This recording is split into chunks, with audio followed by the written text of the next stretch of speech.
Live pa rin po tayo mula rito sa Manila North Cemetery.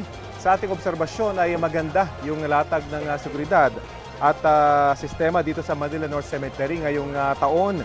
May designated parking para sa mga official vehicles.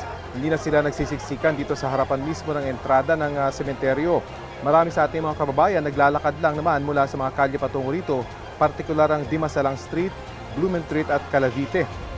Para naman sa mga gusto mag-CR, nakakalat po ang mga portalet sa kabuuan ng sementeryo. Marami sa mga ito ang nakapwesto sa A. Bonifacio Avenue bago pumasok dito sa Manila North Cemetery.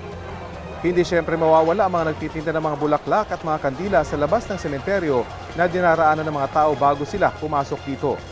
Bukod sa mga pulis, nakaalalay din ang mga tauhan ng barangay at mga kawani ng City Hall para sa maayos na daloy ng trapiko at ng mga tao papasok at palabas ng Manila North Cemetery. Makikita rin po dito ang serbisyong Totoo Boost ng unang hirit. May libreng pagkain at tubig po dyan, pati na rin kape, kandila at iba pa. Bukas yan po ngayong araw hanggang sa November 1.